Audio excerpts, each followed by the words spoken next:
एक स्थिति है मेरे परिवार की। मेरे पिताजी बहुत ही सज्जन सीधे पुरुष हैं। 1 रुपए का कभी भी लोभ नहीं किया उन्होंने। बड़ी मेहनत से खून पसीने से उन्होंने अपना घर बनाया था, छोटा सा।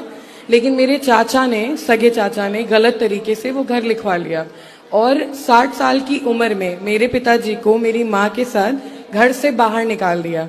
ये स्थिति थी। सवाल ये है, भक्ति भगवान की मेरे पिताजी मेरी माँ भी उसी तरह करते हैं और ज्यादा लग के करते हैं, और वो भी करते हैं। नॉनवेज नहीं खाते, सारे तीर्थ धाम कर रहे हैं। ऐसी परिस्थिति में क्यों अधर्म करके भी आज वो आगे बढ़ रहे हैं?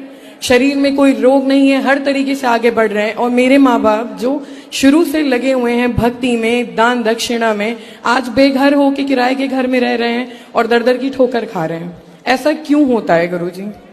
कौरवों ने भी पांडवों का राज्य छीन लिया था जी। तो क्या हुआ? कौरवों ने जब राज्य छीना तो देर तो लगी पर सर्वनाश हुआ। जी। हुआ।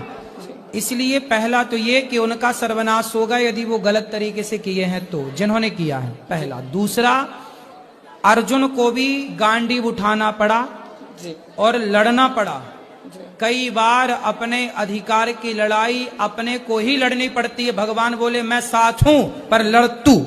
अर्जुन के साथ थे पर लड़े अर्जुन। जी। भगवान भी साथ उन्हीं का देते हैं जो अपनी लड़ाई स्वयं लड़ते हैं। जी। तो अपनी धर्म की लड़ाई स्वयं को लड़नी चाहिए।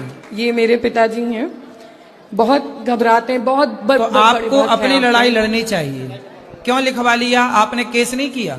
केस चल रहा है गुरुजी, केस करा हुआ है, लेकिन वो पावरफुल हैं, पैसे देते हैं, आगे बढ़ रहा है। कोई बात नहीं, ईश्वर के आगे रावण का पावर टिका कि तुम्हारे चाचा का टिक जाएगा। बस यही इनको समझाना है। सर्वनाश जब होता है ना, तो दुर्योधन का देख लो क्या हुआ, रावण का देख लो क्या हुआ।